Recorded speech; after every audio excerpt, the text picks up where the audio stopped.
తణుకు మున్సిపాలిటీలో పారిశుధ్యం మెరుగుపరచడానికి యుద్ధ ప్రాతిపదికన చర్యలు చేపట్టాలని తణుకు శాసనసభ్యులు ఆర్మెల్లి రాధాకృష్ణ అధికారులను ఆదేశించారు.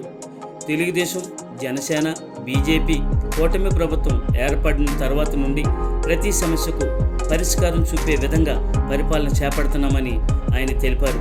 ఈ సందర్భంగా పట్టణంలో శనివారం తెల్లవారుజాము నుండి క్షేత్రస్థాయిలో స్వయంగా పర్యటించి ప్రజల సమస్యలను అడిగి తెలుసుకొని శానిటేషన్పై తీసుకోవాల్సిన జాగ్రత్తలను అధికారులకు సూచించారు. ముఖ్యంగా వర్షాకాలం వచ్చే నాటికి డ్రైనేజీ సిల్ట్ తీసి ప్రజలు ఇబ్బంది లేకుండా చేయాలన్నారు. అంతేకాకుండా పట్టణంలో గ్రీన్ అండ్ క్లీన్ సిటీగా చేసుకోవాల్సిన బాధ్యత మనందరిపై ఉందని ప్రజలకు తెలియజెప్పారు. దీనికి పట్టణ ప్రజలందరూ సహకరించి ప్రభుత్వం సూచించిన ప్రదేశం వద్దనే చెత్తను వేయాలని ఆయన కోరారు. ఈ కార్యక్రమంలో తెలుగుదేశం పార్టీ నాయకులు, కార్యకర్తలు, అధికారులు తదితరులు అధిక సంఖ్యలో పాల్గొని విజయవంతం చేశారు.